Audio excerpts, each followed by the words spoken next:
And again, something I'll give Pam Paul some credit for is that he's a good HM user. You know, he can learn the water HMs and also rock smash and the like.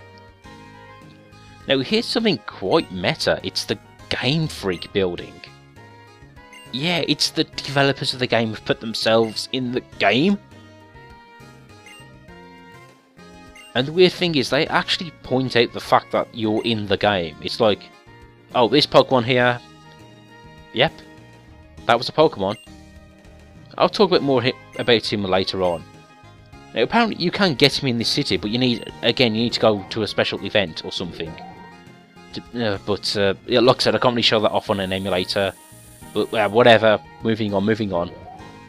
We can talk to the Game Freak here, and like I said, they do say some weird stuff. It's like, are you enjoying the sound? I made it in the game. Oh man, Pokemon, you're messing with my mind. The fourth wall is not only broken, but it's shattered and lying in pieces.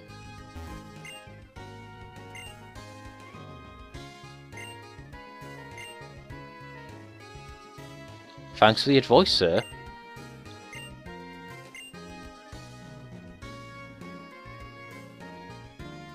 And he goes on about leftovers, which is probably one of the best items you can get.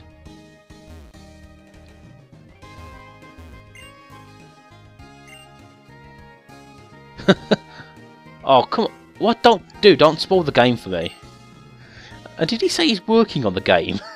That's weird. You know, it's like in Spaceballs, when they watch the movie before it's ended. He's developing the game before it's ended.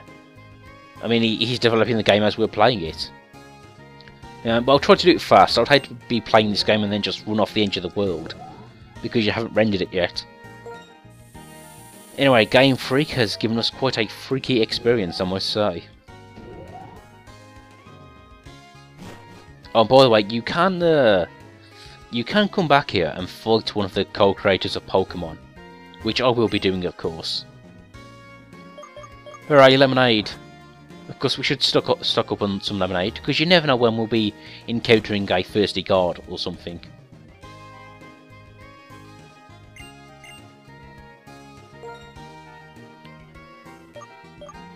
Now, I've talked to this girl here, and she will massage our Pokemon.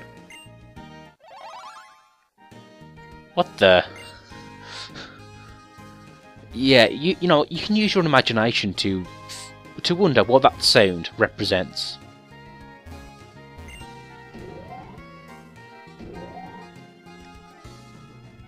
Anyway, I do like this city a lot, though. It feels big, it feels huge. Now, granted, once you explore it the first time and you come back, it doesn't seem as big, but, oh, there you go.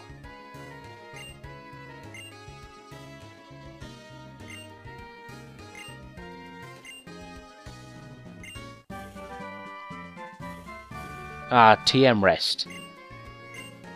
Which, it's a move where the Pokemon falls asleep and then regains all its health. Which, again, there's a berry, which you can give a Pokemon, which will awaken it straight away. And if you team up Rest with that move, you can get a pretty effective tank. And obviously, you know, the Pokemon that's known for resting, Snorlax, that's obviously the best user of Rest. Because, you know, he's just a heavy hit house. You know, yeah, even if I don't use these TMs, it is worth, you know, taking a look around and seeing what I can get from people. And apparently that's something I've heard a lot about in Black and White too, that the people just give you stuff all constantly. You know, it's a very friendly city.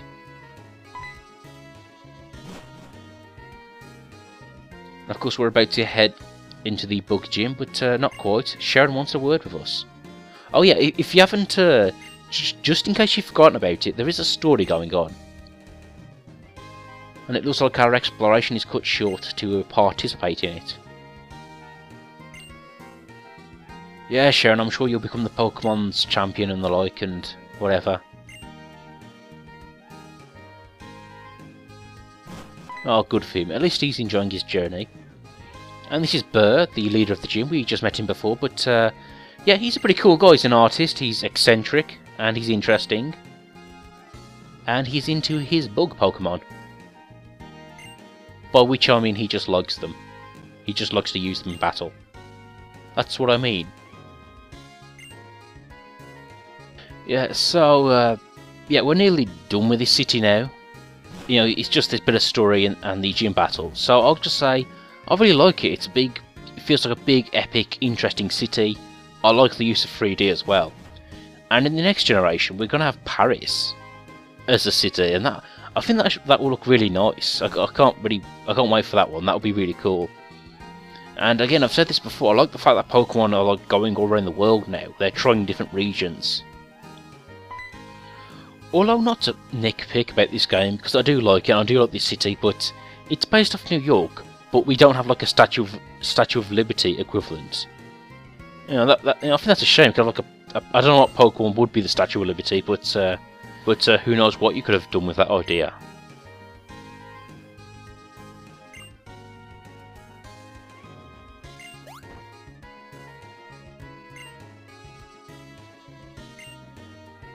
But anyway, we'll have to talk to Team Plasma here, who have stolen someone else's Pokemon, and we have to go retrieve them.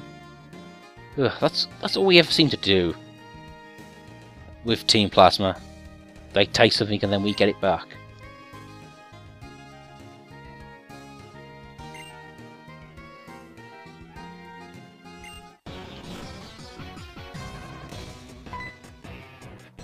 You know, I haven't talked about it before, but I do like Team Plasma's music.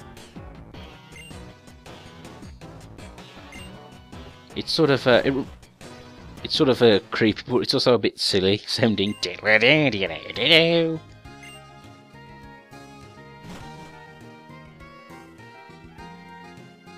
Now, I believe this is the we're introduced to Iris, who is actually a fairly important character, and we'll meet her later on. And particularly in the sequel, she becomes slightly more important. And I'll just say this now, later on in the game we get to battle Iris, and I guess that's one of the few differences between Pokemon Black and White I prefer. Because I would prefer to fight Iris in this game, because I like her as a character. That, and she kind of feels more significant than Draydon, who's the alternative. Now, if you don't know what I'm talking about, well, we'll wait till we'll get to the 8th gym, and I'll explain it better there.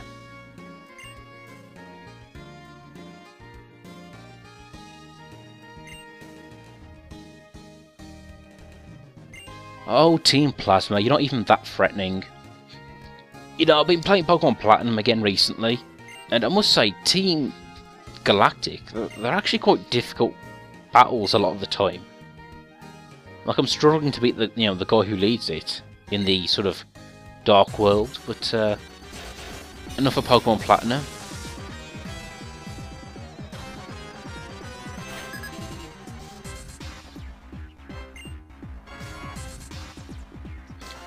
Team Plasma still have no idea what it means. And of course he sends out a Sandile. Because I remember in previous generations that the criminal teams used to favour poison types. But in this gen they seem to have a good variety. Of course I send out a fire type against a ground type. Very cocky of me, but hey, it paid off. Because Jack Black is that awesome. You know, I keep him on with fire, he gets the same type attack bonus. And he's got pretty high attack anyway.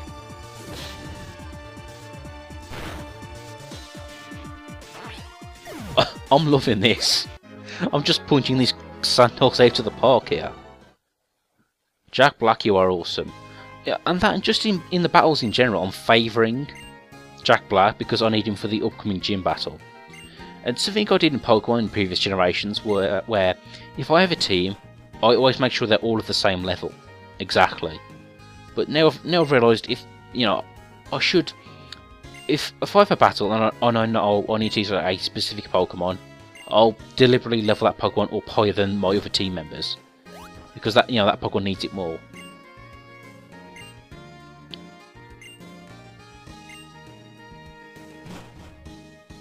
I do find it amusing that Bianca is working as a bodyguard.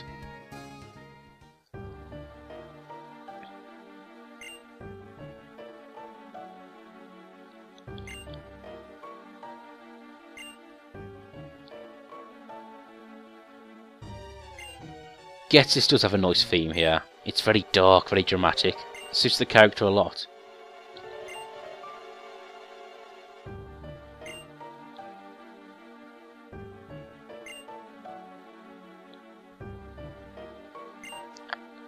And we're also given a bit of information on the legendary dragons of this game, which I guess they've been taking lessons from Dr. Robotnik, and they've got the brilliant idea of summoning a giant monster to do their bidding. While I was saying that, it does make that premise does make a lot more sense in Pokemon, because Pokemon are supposed to do what people say, kind of like Team Aqua and Team Magma. And also with the guys in Gen 4 as well. They wanted to create an entire universe with the legendary Pokemon. Which, again, it's another issue with these generations that, well, Generation 4 pretty much had the god of the Pokemon universe. And people have said that other Pokemon that will come after will seem less epic. But, like whatever. It's like, okay, Arceus might be more powerful than Reshiram and Zekrom. But I prefer Reshiram and Rekrom. What? Zekrom and Reshiram. Rekrom. Original Pokemon, do not steal. But yeah, I like that. Okay, the legendary Pokemon in this game might not be as powerful and epic as Arceus or whatever. But no, I prefer them. They've got cooler designs. Yeah, cooler designs, cooler backstories. And that one, when I think about it, introducing like a god figure into Pokemon was a bit wrong for the reasons I just said. You introduce God, you can't get bigger than God. So it's pretty hard to top yourselves after that, isn't it, Pokemon?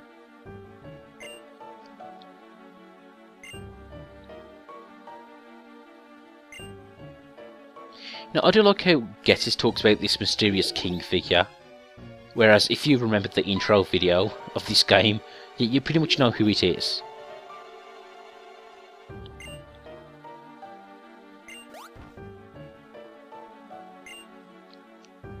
Yeah, that's right, Iris, don't thank the thieves.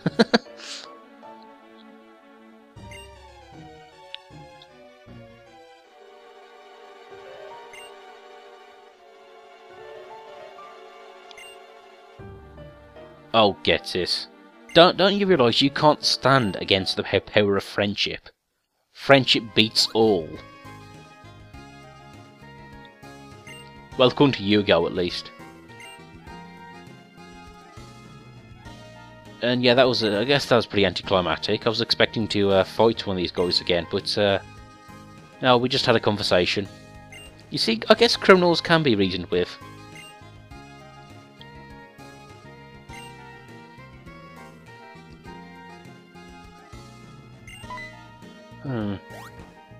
It's times like this I wish the protagonist of Pokemon did speak a bit. He's just standing there like a lamppost. I mean, he doesn't have to monologue over and over, but just like, hey Burr, I'm gonna battle you now, that's what I've got planned. No, actually that sounds lame. Maybe Pokemon protagonists should remain silent.